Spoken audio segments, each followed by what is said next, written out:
लोकसभा सार्वत्रिक निवडणुकीमध्ये केंद्रीय निवडणूक आयोगाच्या माध्यमातून ज्या नागरिकांचे वय 85 पेक्षा जास्त आहे आणि ज्यांना शारीरिक व्याधीमुळे बाहेर जाऊन मतदान करणे शक्य नाही अशा ज्येष्ठ मतदारांसाठी घरीच मतदान करण्याची सुविधा उपलब्ध करण्यात आली आहे।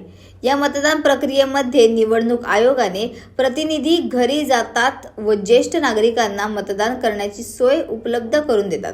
नवी मुंबईतील अनेक नागरिकांनी आपल्या घरी मतदानाचा हक्क बजावला आहे।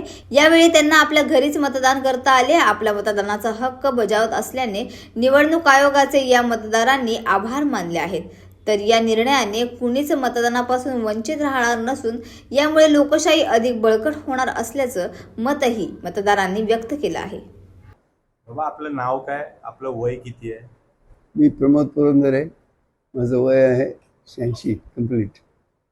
महाराष्ट्र शासनातर्फे निवडणूक आयोगातर्फे पहिल्यांदा हा एक उपक्रम त्यांनी राबवला आहे की जे 90 वर्षाच्या वरील लोक आहेत ते त्यांना मतदानासाठी ते आयोगाची लोक घरी येतात।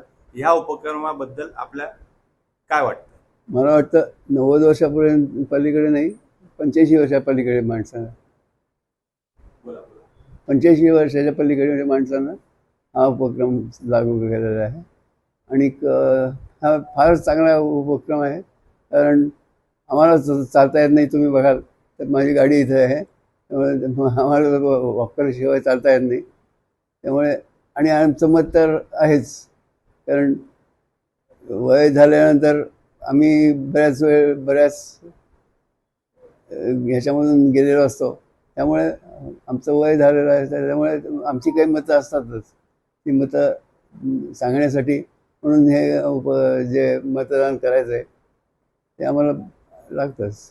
आजचे तरुण वर्ग स्वतः मतदान केंद्रात जाऊ शकतात, पण न जाता वोटिंगचे सुट्टी वगैरे घेतात किंवा पिकनिकला जातात, तर तुम्ही त्या तरुणांना काय सांगू इच्छिता? अच्छा मी तरुणांना असं सांगेन की तुम्ही एक दिवसाची सुट्टीच्यासाठी जाल, तुम्ही निघून आज, पण तुम्ही तुमचं पुढचं भविष्य 5 वर्षाचं फार खराब करून टाकाल।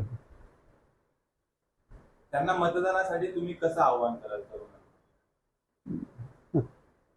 मतदानासाठी हेच आवाहन करणार की तुम्हाला जे पाहिजे ते राज्यकर्ते निवडून आणा आणि त्याप्रमाणे तुम्ही त्यांना तुमच्याप्रमाणे वागवा।